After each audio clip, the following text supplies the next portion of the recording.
You're tuned in to the Wifed Up Now What podcast. I'm Carey, here to give y'all some marriage management advice specifically for millennial wives.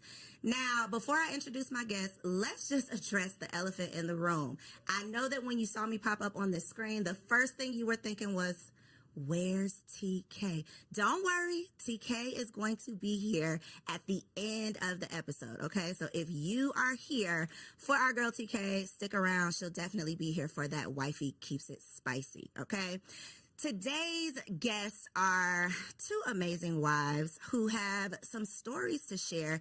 Y'all know that we're all about learning the real behind these relationships because it is so easy to get caught up in the fantasy and this fairy tale idea of finding a husband and living happily ever after. And although you might be happy, the ever after part is probably not going to happen. And so today we're going to talk about the real inside of these relationships. And I have Precious and Angela in the building. Hey. Hi. So start by telling us how long you've been married. Well, I've been happily married for 10 and a half years. Come on, 10 and a half. Yes. Well, it's almost less than a half because our anniversary is in April. Okay. Yes. Okay. So 10 years. 11. Look, we're going to say 11. Rising okay. 11. Rising on the 11. Well, since we're going to raise up, I'll say 10 years because it'll be 10 years July 5th this year. So okay. I'll say 10. So we got some OGs in the building. OGs, we're going to start out. We're going to keep it light, okay? We're going to start out with a little this or that because this is going to be February episode, right? This month is all about love. So we're going to get into that. But I want to talk about like some old school R&B. I just want to see where y'all at, okay? Warm y'all up a little bit, okay? Let's go. So this or that, who do y'all prefer or who did y'all prefer, Mary J or Mariah Carey? Mary J. Why did you make that face as if there was no other option? I mean, Mary J has the soul. She has the grit. You know, she's been through some things. I think that Mariah's been through some things more in the latter times. When she first came out, I felt but like... that's not what she was singing about. Yeah, it wasn't what she was singing about. And I mean, from a suburban girl, I just resonated with Mary J because I just was like, I ain't been through these things, but it's interesting, you know? So I think I was more mesmerized by Mary J. Okay. I think everyone can relate to Mary J because she's a little bit more around the way. Your homegirl, she's been through what you've been through and doesn't come across as, no, this can't happen to me. Right. I think Mariah does separate herself from, she's definitely not the around the way girl. Okay, I got it. Boys to Men or Drew Hill? Not two really deep sides. Well, you know what? For me, I'll say it depends on what mood I'm in because I enjoy both artists. They're both amazing artists, both amazing vocals. But if you, depending on what mood, that one's a tough one. Now, that one's a tough one. Flip a coin. I'm going to go with Drew Hill, though. See, Drew Hill is the basement parties, the sock hops. Drew Hill was us being fast, yeah. Yes, the sock hops, the dancing, all that. And then Boys to Men, I feel like I have to choose Boys to Men because, like, some of those songs will still bring me to tears today. They're more, like, iconic. Yes, and what band do every single person you relate to? Like, I love the deep voice. I love the high pitch. Like, Okay, so that was a good one. Okay, last but not least, Usher Confessions or Beyonce Lemonade? Beyonce. On the internet, it's Beyonce's internet. Beyonce. Is it? 100, or not two, okay. Is it Beyonce's internet, Angela? I'm going to defer and say, watch this. These are my confessions. Listen, I haven't been to the concert, so maybe. And see, that was a Tiny Desk one. I'm going to go ahead and say Usher. I am definitely in agreement with Usher. Yeah. I think that the album, now I put the album specifically because I think that it would have been hands down like Beyonce, but the Confessions album was so iconic. Priceless. Yeah, it's just like, how can you compete with that? I don't want to revoke my card because I just never really was like. I'm not saying it's anything against it. You're not familiar with it? I'm familiar, but I wasn't like one of those people that was playing it on repeat. Okay. Like, I don't know what era of my life. Every minute of every song. I don't know what era of my life I was in then, but college, freshman year. Yeah. Look, I know what you was doing. Freshman year of college, no. Okay, it's a no for you. Okay, Beyonce Lemonade. Okay. So just a little fun to warm y'all up. Now we're going to get into some reactions. It's a lot of craziness going on these internet streets, right? But one of the perspectives that we don't often hear is the wife's perspective. We are always talking about relationships with single people, which is cool. But I believe there's just a wisdom that comes with being a wife. And so I would love to get y'all's opinion on just one little crazy clip on this internet, okay? So the premise, there's a group of men, and they all have a balloon. A woman comes up, she introduces herself, talks a little bit, and the men pop a balloon if they're not interested in her. See. And then once the balloon pops, they ask the man, why are you not interested? Like, what was it about her? So this particular young lady, whatever she presented was obviously tied into this emotional baggage that she was still holding on to. Even based on that little clip, you could see how defensive she got with, you just into therapy, I'm good. People, we all need therapy. Amen. Let's say that. We do. But the part that stood out to me was, I don't care how you look. I can afford you. I got the money. But emotionally, I'm not dealing with that. Right. And I think so many women, so many single women, so many beautiful or successful single women these days think that their beauty or success is enough. But these men are starting to know and realize that they have worth, and they don't want to necessarily waste their time with the liability. So the wives' take on that clip, what do y'all think? You know what's funny? Something stood out to me differently. When he said, I can afford you financially, but not emotionally, I was turned off by that because you don't know, like that to me sounds more like transactional. I do believe that relationships require being willing to grow with someone, being able to have a conversation with someone, being able to tell her, find out more about her than, are you in therapy? Where are you at in your healing journey? Who hurt you might be the better question. And instead of just transaction being like, by the looks of it, I could afford you, but not emotionally, doesn't speak much to what he has to offer emotionally either. It seems like a little bit, I want you in a wrapped up package and ready to go. And I don't believe that sustainable marriages happen when people are, I'm 100%, everything is perfect, and just be able to afford my lifestyle. So that's what rang out to me. But yeah, you're right. We do need to realize that beauty is fleeting, as the good word says, right? So you can't just go with what your hair, nails, and your body. You've got to offer more. For me, that was a little bit different because I just experienced watching two single friends of mine who I introduced dating. The man came back to me and said, I can't do her emotionally. Oh, wow. And I had a very deep conversation with him about what does that mean? So I think, and his answer was from a male perspective, and it was, I can love you, compliment you until I am blue in the face. If you don't believe that, and if you don't believe what I'm sharing with you, there's emotionally, I can't carry the relationship for the both of us. Right. So for me, that statement took me back to that conversation that I recently had. And I think that was a strong statement. That was a real statement, because individuals, regardless if it's the man or the woman, if you're coming to a relationship broken, Right. it's not going to be a healthy relationship. So we need to do the inner work to heal and present our best selves as opposed to presenting our broken selves. And we're all broken in some way, shape, or form. So let me say that. But it's just a matter of how we present that brokenness. Right. And when my friend said that to me, beautiful woman, he said, emotionally, I can't support the relationship emotionally enough for the both of us. And that was to make strong. it worthwhile. Like, it's not worth what it's going to take for me to just manage and maintain for this to be worth it. And I've definitely had a similar conversation with a man who was dating a woman who I just thought was like it. Right. Beautiful, had it all together, seems to just have the, just seemingly the best personality, has her own money, just all of the things. You know those women that you see and you're like, why is she single? Yep. And that was literally what he said. He was talking to, and it wasn't necessarily she had emotional baggage. It was more so I don't want to say she couldn't be corrected, but she was never wrong. She could never accept any type of direction. And for men, if you act like you don't need me, they have no place. They feel like, well, there's no point in me being here. And I chose that clip specifically because I think that it speaks to what women say that they want. I just want a man with money. And what men what we think men want, which is just a pretty face.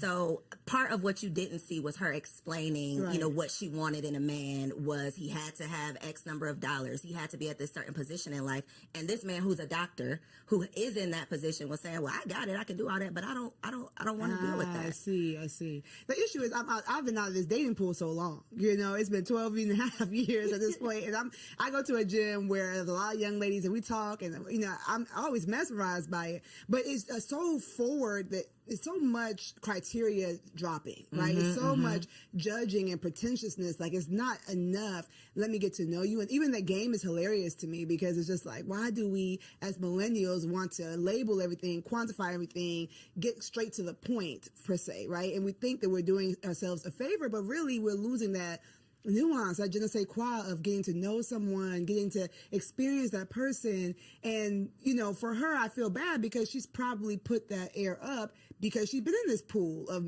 men or whatever and feels like she needs to give her criteria based on being hurt or whatever. Therapy.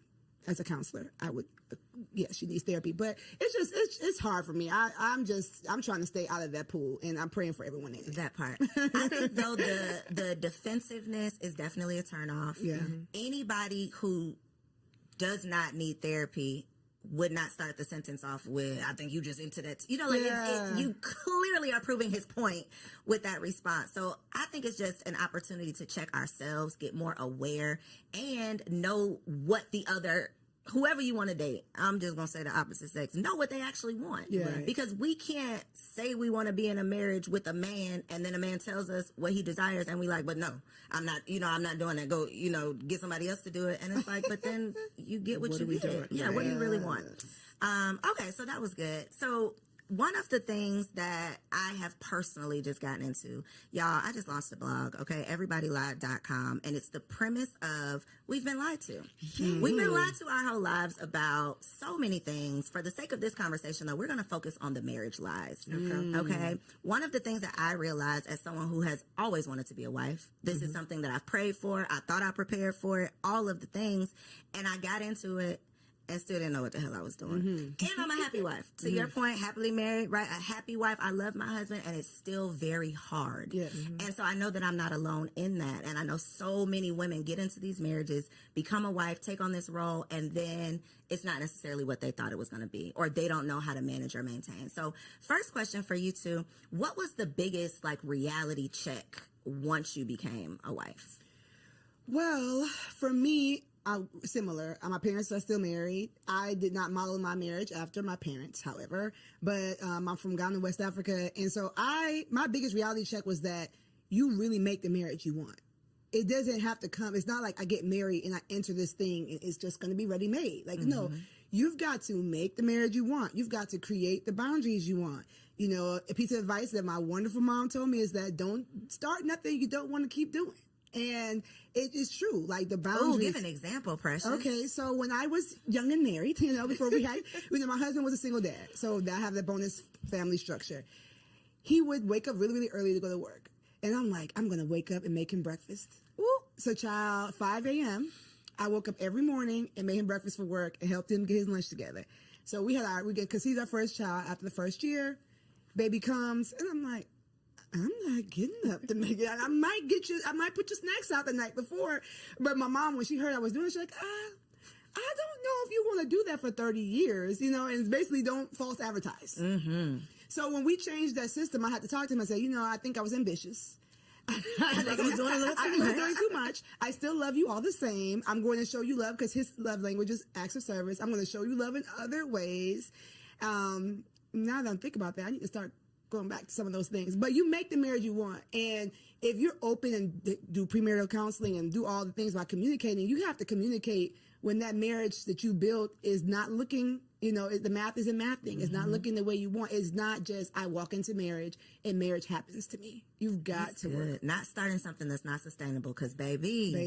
And then I'm going to let you answer. But one thing a point that you made that I want the people to take away from this is that was his love language, and you had to have a conversation about why it was shifting, because his natural thought would have been, she don't love me no more. Like the baby came and she don't care about me. And now y'all bumping heads, and it was a simple, I'm tired now, I can't keep up with this. But if you don't communicate it, then it turns into, my wife don't want me no more. Exactly. And we know what that can turn into. A lot. So a lot of things that you don't want. So I love that you were able to recognize that and point that out. That's what she kind of took not two, but they're important because they translate from marriage to marriage. Communication is key, and learning your spouse's love language. Like, I didn't know anything about love languages prior to getting married. I love you, you love me. Okay, let's go together. Let's check that box and we go together. We boyfriend, girlfriend. However, when you're married and when you truly want to be able to communicate, when I sit down with my husband, I look at my husband. If I want to have an uncomfortable conversation, I always ask him, can I talk to my friend? I don't want to talk to my husband. I want to talk to my friend, because my husband is truly my best friend. And I talk to him. Sometimes I catch myself, and girl, he'll stop it. He'll be like, I'm not your girlfriend. Like, stop it. So stop. I know I'm not, but I'm so comfortable. And we after, we've been married for 10, together for 12. I've been able to figure out how to communicate with him, not to him, but with him. We communicate amongst each other. And I think, in the beginning, because I was single for so long, he's like, why do you talk at me? And when he said that, I had to take a step back and really understand what he meant by that. So now it's like, hey, can I talk to my friend? So listen, I got the situation with my husband, and I'll explain whatever the situation is bothering me. How do you propose we fix it? And then he'll giggle, and he's like, so should I answer as your friend or your husband? So it's just finding relatable ways that's not going to make someone defensive, that's not going to make somebody automatically shut down and not listen, but finding creative ways to communicate. So I'm going to go back to, I love when we first started dating. Like, so let's talk how we talked when we were dating before we got married. And then I had to understand, what is your love language, and incorporate his love language into our communication to keep things easy. So again, it's just that communication and knowing how you want to be treated and how your spouse wants to be treated. And that is, and making your marriage your own to what Precious said. Like, no one has a blueprint, and you want your marriage. You want to enjoy your marriage. You want to be able to say, hey, I love it here. Yep. That should be it. I love it here. Yep. One thing that you said that I think is a big challenge, and it goes back to the clip with the you need therapy, the emotional immaturity, whatever, is I have to say it in a way that he doesn't get defensive. I want to flip that, though, because me and my husband have had some conversations, and I'm on the defense immediately. And it's part of me recognizing things you need to, areas you need to grow in, things you need to work on. I am very non-confrontational, so I don't want to have those tough conversations. But baby, in this marriage, it is not what you want to do. It's what needs to be done. And so for a woman who's not willing to mature or grow or evolve or go to therapy or work on herself, marriage is not going to work. It is not going to last. She need to stay single. You have to stay single. I put up on threads, if you can never be wrong, you should never get married. Like, if nobody can check you, that's the point of marriage. What are you doing? Like, marriage is your mirror. Marriage is motherhood too, if we're going to get to that. But marriage and motherhood are your mirror. Okay, alliteration. You're going to see yourself in the way you never saw yourself while single. Like, if you see yourself, it's going to be uncomfortable. It's going to be so uncomfortable. If you see yourself in your own eyes all the time, then, I would say get some really deep relationships, even with the opposite sex, even with your own gender, before you get married. Get people in your life that are going to challenge you. That iron sharpens iron, right? They are going to challenge you and show you where you're fleeting. I know nowadays roommates aren't popular. Like I said, this is a new thing for me, but I am a proponent of maybe having a roommate.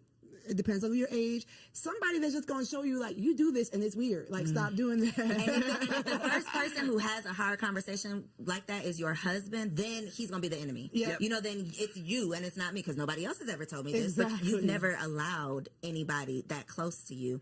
And you need therapy before you get married. Okay, I know they say premarital counseling, but you need your own session so that you can work through your stuff before you bring that baggage into a marriage. How has your communication had to change within your marriage? because you said you've evolved into, I know how to approach the conversation now. What did the unevolved Angela look like with these conversations? The unevolved Angela looked like I was that female because I got married late in life. And when I say late, I was 44. Yeah, I was 44, right?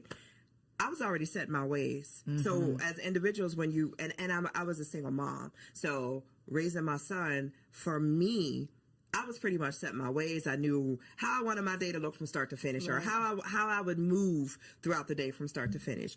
And having someone in your space and having to consider another human being, another individual, learning to listen before I speak, because he was like, you answered the question I didn't even ask you. Like, let me get the question out, because I was on the defense and wanted. He goes, listen. So for me, I had to listen to how he was saying. I made him feel like within the first year, he made a comment that said, hey, sometimes I feel uncomfortable talking to you because you're always on the defense, or I never get out what I want to say. Okay, note to self. So let me take a step back and let you fully. So now what I do is I'll sit and I'll listen. I'll wait. I'm like, are you finished? And it's not that I'm listening to respond. I'm truly listening to hear what he's saying, to have the best response, knowing at the end of the day, it's me and you.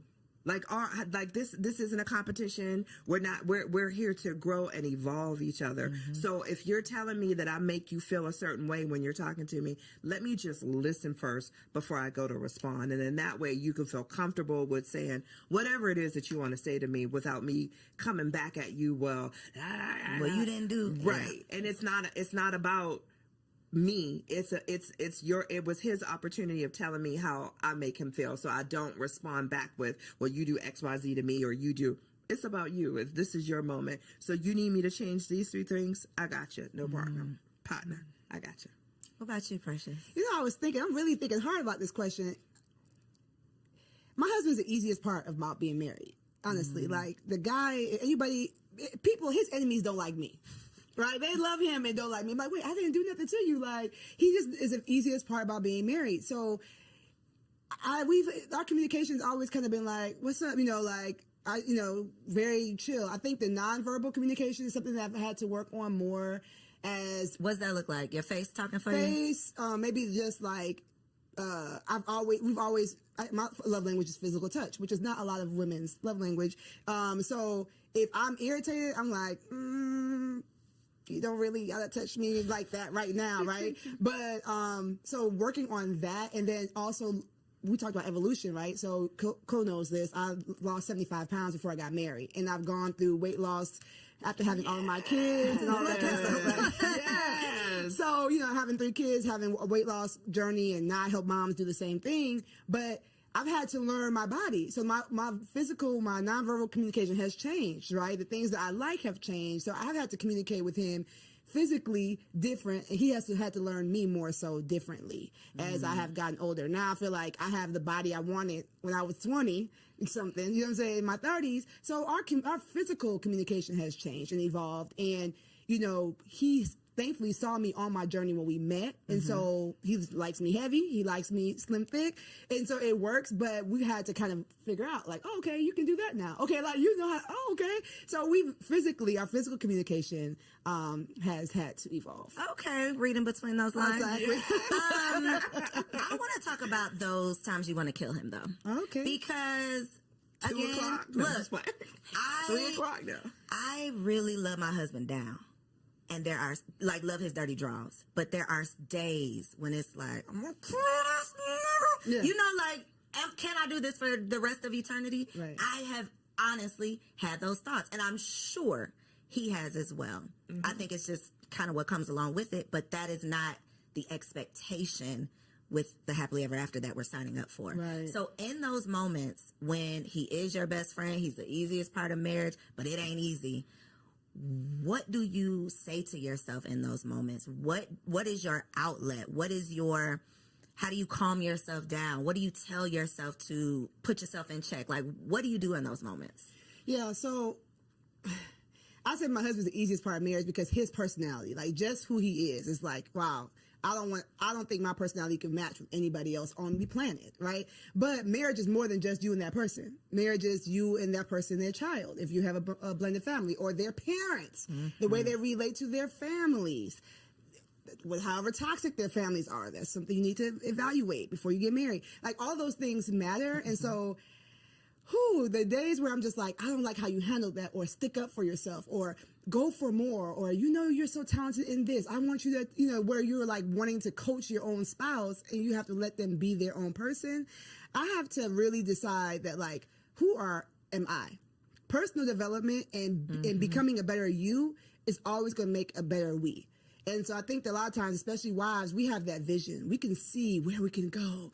And sometimes our husbands are like, I want to watch football. Like, or I don't need to do good. Yeah, I'm good. Like, we're good right here, or whatever. And even if you have a super ambitious husband, some of the things that we see vision for, they don't see it. And so I say to myself, I say to my clients, like, focus on you. Focus on go to the gym, get a hobby, cope with your friends. Some of the things that we are getting frustrated with our husbands are because our friends are supposed to hold that role, not our husband. And so I've had to learn. A word right there. Listen, like, sometimes you're just putting too much weight on that relationship and it cannot stand the weight. And so spiritually, I tap in with God, like, maybe, Lord, am I using him as an idol? I need to spend more time with you. Physically, I'm trying to be up all under him and I need to go find a friend. I might be having some anxiety. Let me go get a workout in. Let me go walk in, like, build me up physically, spiritually, emotionally, so that it takes off some of that pressure off of the relationship. That's good. Yeah. Ooh, I like that one. When I get to the place where I just, what my husband, I honestly, I take a step back and I say, is it really detrimental to the marriage? If it's not, I let it go. And it's funny, our arguments, 10 years, our arguments are so minute when I listen to other marriages and we talk about, like, issues or problems. Our issues are so small, and I feel like I'm so blessed because of that, because we talk all the time and we communicate about things all the time. But when I get to the point where I just want to choke him, I take a step back and I'm like, is it really that deep? Is it really that detrimental? Like, I'd be mad, like, man, you left the bathroom light on again. I just want to, and I'm like, is it really that deep? Instead of checking him to say, hey, once again, you left the bathroom light on, I'm just going to go ahead and turn it off and keep it moving about my day. It's just, our arguments be the little petty stuff. But those little petty things can add up. Yes. If the communication is not there. If you don't, if they're not communicated. So, like, our arguments are not, like, I just look at and even like our biggest arguments are, I take a step back. Is it really that detrimental to our marriage? And if the answer is no, I just let it go and keep it. Do you all believe there's deal breakers in marriage? In your personal marriage, is there a deal breaker? I say all the time, if you cheat, then yeah, that's a deal breaker for me. And he looks at me, he was like, you'd be so quick to dismiss somebody for cheating. I'm like, for me, you always have a choice. And that choice is not necessarily, am I going to do it or not? But there's a choice prior to you wanting to do that. What is wrong in the marriage that needs to be fixed that you couldn't communicate with me? So give me the opportunity to fix it before you cheat. So for me, anything else we can get over. But if you cheat, there were all these opportunities. Obviously, I was not giving something. Don't know what that could be because you've never communicated that to me. So for me in our marriage, my husband already knows for me, like, cheating is like a deal breaker, where he's the opposite. I'm his second marriage, and he's like, we're together forever. So basically, and he always says I had to ask myself before I asked you to marry you, is this for good? And is there anything that I could not get over? And his answer was no. So I'm like, okay, well, that man ain't cheating. That man ain't cheating. He's trying to stay with you. I would say there is no immediate deal breaker in my marriage. Okay. So that means nothing is.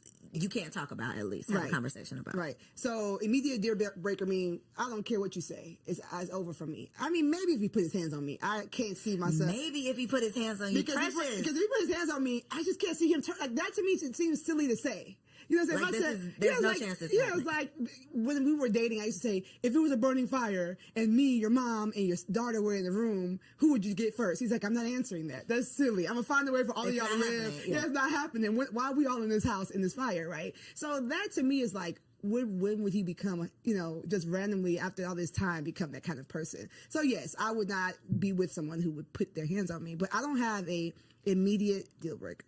That is great and scary. It is very scary. And I mean, I feel like I can say that now, right? So, I'm never going to be like on this internet, like, oh yeah, everything is perfect over here. No, I mean, we were both working class. We met. We still out here working through this pandemic, through this economy like everybody else. So I won't say that we're perfect in this. Not something that the enemy could use to break us. But the way we look at marriage is like, this is our way to show people that Jesus is real. Like, this is our way to show people that, like, he didn't die for nothing. So for me, I would just pray that, like, whatever came our way, we would look at it as an attack and we would fight it together. Now, if we didn't make it, then we fought. You see what I'm saying? So that's why I say it's no immediate break. It's not to be like, oh, I love my husband, I'm never divorcing him. But more so like, we represent more than just me and him being happy. I love that. It's bigger than just y'all are building something bigger. Yeah. When it comes to losing yourself in your marriage, I think this is definitely a woman problem. And I think it comes down to what you said, Precious, of a lot of women, when we find this man of our dreams, I would just speak for myself, not a lot of women, me. Even when I was dating, I was an all-in type of person. If I am in it, I am in it. I am number one girlfriend. I am all of the things. So now that I have this husband, I am all the way in it. And becoming a mother made me realize, okay, girl, wait a minute. Who are you outside of being a wife and being a mother? Because if that gets lost in the sauce, then I'm literally drowning under just these responsibilities. And so y'all being in the game 10 plus years, how have you managed to maintain your identity outside of being a wife? Especially when you have multiple businesses, lots of things going on. You have desires to be more than just a wife, but this is obviously a big responsibility. Go ahead. No. Okay. I think as a woman, you have to create and carve out that time for yourself. Yes. Period. Hands down. You need your girlfriend time. You need your alone time. You need your self-care time. As long as you are always making time for yourself, whether it's perfecting your craft, like Precious said, picking up a hobby, you have to 1,000%, just as much as being a wife, being a mom, we're all of that. Those are important. So is being myself. So when you have those days where, hey, guess what today? Y'all, I'm going to see you later because I'm going to go get my hair done. I'm going to get my nails done. I'm going to go to the spa. I'm going to relax. I'm going to go eat with my girlfriend. It's so important to make sure, not just the women, but the men too. It's just so important that you're taking that time for yourself and you're truly developing. You don't give up. I hear some people say, well, I gave up my dreams and aspirations because I'm a wife and a mom. What made you think you had to? Because the times are evolving. Yeah. There's things as nannies, like so much that people did not have access and finances to when our parents were coming up, or who we had as role models or marriages, role models in terms of marriages to model after. We didn't see that. We saw the wife staying home and being the wife and mom, and that was it. That's not where we're at today. And a big part of that is always making sure that we as women allot that time for ourselves and not feel guilty about it. Ooh, the guilt part. That part. There's nothing wrong with saying no because I'm taking time for me. Because if we're not good for all the other roles that we have, we can't be good for anything. So we got to be good to ourselves.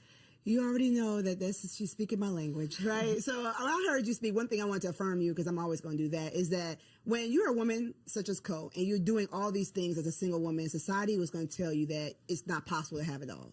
It's not possible. So when you get into this beautiful marriage, it's like, okay, I got to work. I got to give everything I can to this because this is an anomaly. I'm an anomaly to be able to be this self-made, 6-figure, maven, right?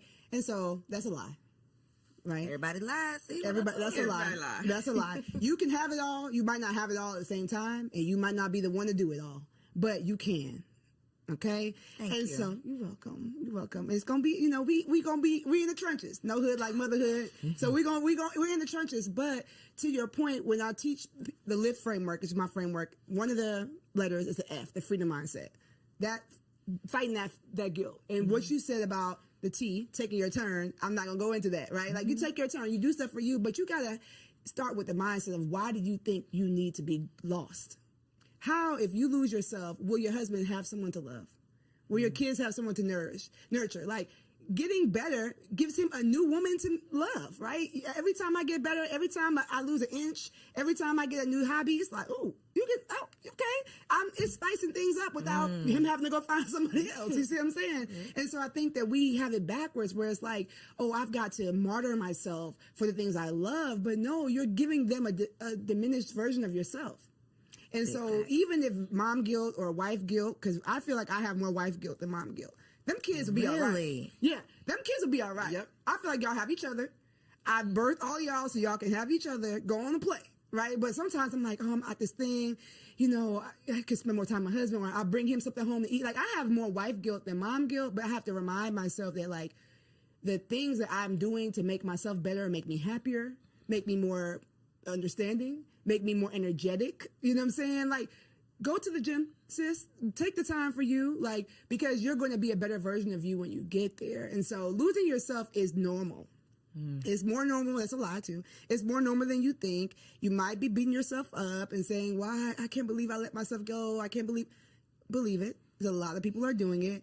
But they're not talking about it. But they're not. Which is the point of these conversations. Because when I see the perfectly curated homes,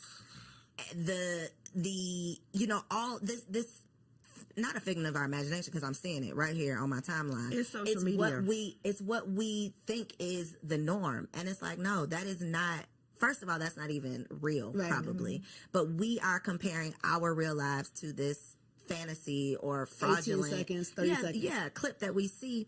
And to your point, we think something's wrong with us when we get lost in the sauce. But I definitely, and we're talking about being wives, but when I became a mother, I think I felt it more. Because you have a physical part that's changed too. And it's like, I can't go nowhere. This baby is attached to my brain. Like, I am here. I can't, that life that I used to live, I'm literally a new person. Right. I'm literally living a new life, and it's never coming back. And that, I think, is a very tough grief. It's grieving your old life. I literally, that old self died, and now I'm this new woman, and I'm trying to figure it all out. And so conversations like this are so important so that we can normalize the struggle. Like, this, it's not happily ever after. It can be happy, but ever after to me means forever and ever and ever. You're just gonna be happy, and that's not the case. Exactly. I think to Precious's point, she made a statement earlier in regards to when you become a new mom, your friend circle is going to change. Yeah. You want to surround yourself around individuals who are walking the same path you are. You're a new mom, and I'm not saying you're a new mom today, but as a new mom, you're not hanging with the girls that always want to go to the club, because that's not you anymore. So as you develop as a woman, and as we evolve as women, our circles change. Our circle of influence change. I wouldn't ask a single girlfriend who knows nothing about being a parent to watch my child for me. But guess what? I'm going to have a whole nother set of girlfriends who are parents, who understand the struggles of being a mom and being a parent and having someone attached to you, or always having to be mindful of another individual. So we just need to, instead of not having the conversations, and I'm so thankful that you have this platform for individuals, for women to know, it's all a lie. Like, you evolve and grow, and as you grow, your circle's going to grow, and as a woman, we're going to grow, and that's the evolution part of that. Yeah, but even to that point, I feel like some of those single friends are just real important too. Those are the TTs, right? I think the village has evolved. It's not going to always be the grandmas, because some of these new grandmas, these grandmas is out in the these streets. new grandmas are out in the streets, right? So I agree with her saying, like, get those sisters that can, that's why I created my brand. That's why I created what I do, because we need to have a tribe, right? But then don't forget about some of the people who might not be in the same zone, because they're going to be the ones to take the kids to do the fun things you don't feel like doing. So what about friends for your marriage? Because that is another, like, revelation. I done had so many revelations. That is one of them, of, like, it takes a village to raise a kid, but I think it takes a village to have a healthy, happy marriage as well. True. Absolutely. Especially in terms of not necessarily like leaving your single friends in the dust, but I do believe there is a value and a benefit to having other married couple friends. Absolutely. Because when you come across some of this craziness, I gotta have somebody who I can relate to. True. So what has been the value, or have y'all seen any value or benefit of having those like marriage friends, or do you? Absolutely. We always joke, if I like the wife and he likes the husband, we go together. Like, that's it. Like, once you find that, that is gold. And then, unfortunately, we've had some times where he loves the husband. Like, I'm like, sorry, y'all got to break up. Y'all got to break up because I'm not coming. I'm not coming. I can't do it. Thankfully, I'm an extrovert, so I'll bear with them once a quarter. But it ain't finna be no regular. It's not going to be. So, yes, I find it very important. We're members of a church. We were in ministry for a long time. So, a lot of that was ready-made for us. So you had a built-in. We had a built-in community now when we changed churches, and it was like hard. We were like in the first place, like, well, you got to make new friends at this age. But yes, I do find it very important, especially for husbands. I know that we're talking to wives, but like, I think that women talk about their marriage more than men talk about their marriages. For sure. And so I know that I can say my husband's so amazing because he can see like what his married friends are talking about. Like they kind of can see like, he's like, dang, Precious is boisterous, but she ain't like that. Girl, they be making me look good. I'm like, as long as thank you, girl. You keep cutting up. Yeah, keep cutting up on there. Right. So I think it's very important. And for women too, like you just see something that like, oh, I'm glad. My man, he got to deal with that. Yeah, like we got to, we all right, you know what I'm saying? Like we might not be in a mansion, but he be at home. I think it's important. I think 1,000% important. I have an equal balance of both single friends and married friends, but for us, we enjoy hanging out with our married friends more because it's just more conversation that I relate to, and it's just, and for both of us, and it's just super important because I think healthy marriages feed healthy marriages, and you also want to have a safe spot where if there's an issue within your marriage and you're looking for advice from other married couples, then it's good, not necessarily advice. Let's say that, because I always tell people be cautious of who you take advice from. But just just hearing that you're not the only couple that has gone through or will go through what it is that you're going through. So okay. You like put a pin in notes because I subscribe, and I think a lot of us subscribe to keep people out your business, right? Disagree. So this is where I'm going, because that is not necessarily the healthiest mindset or way of being if you truly do need an outlet. You truly do need a sounding board. So where do you draw the line? It's very gray of, I don't want y'all in my marital business, but I do need a friend. I do need support. I do need some advice or some help or whatever, and I don't want to be over here alone, because that's how I ended up, staying in an abusive relationship for too long. I wasn't talking to my friends. I wasn't telling anybody my business. I was trying to keep it all to myself. So God forbid anyone finds themselves in a situation like that and don't want to share, because we've been preaching, keep people out your business. Right. So what's your stance on that? I talk. Me too. I like, if you're my friend and you're our friend, you want what's best for us as a couple, I'm going to talk. I will pick up the phone in a minute and call my husband's best friend and say, let me tell you about your boy. Or I will pick up the phone and call his wife and be like, hey, I'm going to share this with you. Do you experience this? Maybe because you can whisper it to him. And so I talk. If there's an issue and it feels something that you want, that I feel that I need to get off my chest, I'm going to talk. I don't sugarcoat nothing. I don't hold nothing back. And sometimes if I need to be checked, I look for my friends to check me. Am I wrong? Or tell me and that's how, and I have a girlfriend that I go to, and anytime I start the conversation, okay, I need you. Am I wrong? She's like, hold on, let me get my coffee. But so you want those friends where you want to know that you're talking in a safe space, and you're talking and you're going to get great feedback back. So but I don't listen, hey, no one's perfect. What about family though? No. Is it only friends? Except for my sister. My sister's my best friend. So, but even with her, some things I feel like if it's going to change the level of advice she gives me in the future, I don't tell her. Explain that. So sometimes there's something that you might be going through that's a recurring thing, right? And you feel like if I say this recurring thing to this person, it might shift the way they advise me moving forward. So I need somebody who's really clearly, like, me and her are 13 months apart. Like, my drawers are dirty, she's like, girl, but that's, it's just a stain. You know what I'm saying? Right. So, she'll tell me I'm wrong, don't get me wrong, but some things it's like, okay, I'm I don't need to I'm hear done that with right this now. recurring thing that you know. So I think for me, I do talk. As you can see, I do talk, but we've already used wisdom in the circle. Like but he knows the 3 people I'm told. It's not gonna be this random friend I met at work and it's like we're best friends. She in your business. Yeah, no, it's like he knows, and then he gonna know if her husband texts him. It's like, oh dang, she ain't told. What's the call? Right? Like, and the same thing. I'd be like, I don't know what's going on the phone upstairs, but they're talking longer than normal. Are you okay? You know, to my friend. So it's just like, you can't come stay here, so let's talk, because what's going on with y'all? Because y'all have to work that out. Yeah, y'all got to work that out. So we have a standard on the people that we trust, and then I have working and continue to work on that I speak of him the way I would want him to hear me speak of him. So if I'm telling somebody something, if I haven't talked to him about it yet, if he overheard me, it wouldn't be like, dang, like, so you just calling me low down and no good? Like, you know, like I I respect my husband when he's there, when he's not. And I don't speak to people who are going to be like, yeah.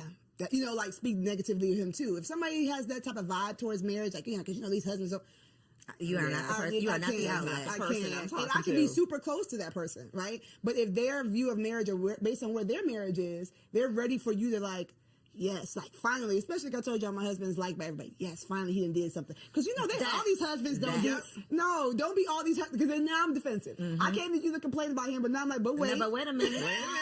he is still perfect. Now this conversation has taken a time. Exactly. Now I got to defend my husband. I was coming here to get some advice or I wanted you to be on my side, but not that much. You know what I'm saying? So you have to use wisdom. You have to be spirit led for me, because like I said, anybody can be used to attack your marriage.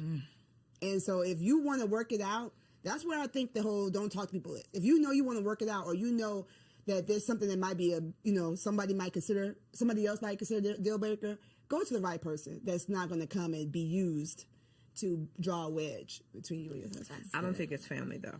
To your question in regards to family, and I say that because I'm very careful on what I let my family know about the marriage, because I would not ever want someone to look at my husband differently because I gave you too much on a day that I was super emotional and I said, and, you know, so with the family, I'm very cautious on what I choose to tell or what I don't choose to tell. Friends are different. Family, because 9 times out of 10, my husband already told me we're not getting divorced. So I don't want to go paint this image of, because I'm mad at you today, now I'm gonna have my family mad at you because my family ride or die. They going. So I'm careful when it comes to family on what I tell and what I don't share. Friends choose you. Family doesn't. Yep. So if you're talking to a friend, this person has chose to be his friend, chose to be your friend. They like him for who he is, right? Your family is putting up with him because might not even like your right, exactly, right. And thankfully, my family loves Aunt, but it's like they didn't choose him. They don't even know him as well as my friends know him. So I think it's just about, you know, not casting your pearls in space that's not safe. You know what I'm saying? Picking the person that you know loves him and might be like, not Precious, you know, sometimes he does it. You know, like giving him the benefit of the helpful advice. Yeah. Okay, so for our last segment, it's called Wifey for Lifey, because the goal is to be Wifey for Lifey. This is all about marriage management, how we can maintain and sustain a healthy, happy, most of the time, marriage. Here we go. So one piece of advice in your 10 plus years in your relationship, what would be a piece of advice that you would offer to a woman in her first year of marriage? And you can look right there at that camera and tell the people. Hey girl. My advice is that you're God's daughter first. He created you. He gave you your name. He gave you your parents. He gave you your body. He gave you so many gifts. So do not forget her. Right? Continue to cultivate what you love. Continue to cultivate the friendships you love. Be willing to change and grow and evolve. And as you do that, communicate that. Communicate those changes. Do the self-work. Don't just set it and forget it. Right? So continue to grow. Continue to love on you. The word says that you love the Lord your God with all your heart and love your neighbor as yourself. But if you don't love yourself, if you neglected yourself, that love you're giving other people is not going to be the level of love that they deserve. So just don't forget you. You know what I'm saying? If you ever need a hand in the process, my name is Precious. I got you. But just don't forget you, and you're loved. Thank you, Precious. What you got, Angela? For me, it's communication. I'm going to stand on it. I'm going to stand 10 toes down. Figure out the best way to communicate with your spouse. However, whether it's verbal, nonverbal, listening, communication is not just talking, it's also about listening. So if you, in your first year of marriage, if you and your spouse can truly, truly, truly connect on how to communicate with each other, you're going to go a long way. That has been a common conversation here. We always talk about finances being the number one cause of divorce, but I would believe it's the lack of communication about finances that is the number one cause, and the resentment that comes from not communicating. Yep. So, such a good conversation. I learn something every single time I have the opportunity to host these shows. So, thank y'all for offering your wives' wisdom. Precious, I know you got a lot of stuff for the people. Angela, I know you got a whole lot going on. So, look in the camera, tell them where they can find you and how they can connect with you online. Yay. So I'm Precious K. Williams on all platforms. I'm a mommy wellness coach and an international wellness speaker. So I talk about wellness, women's wellness, and lifting yourself up, right, with the power of the Lord. Lightening your load, igniting your spark, embracing a freedom mindset so you can take your turn. I run an 8-week program for moms doing just that. So if you need me, go to preciouskwilliams.com. I have a free quiz on there, so you can find out how well you actually doing and not just being like, I'm doing all right. I'm doing okay, girl. No, let's figure out how you actually doing so we can get you the help you need so you can be your best self and live happily, mostly ever after. And I'm Angela McCoy.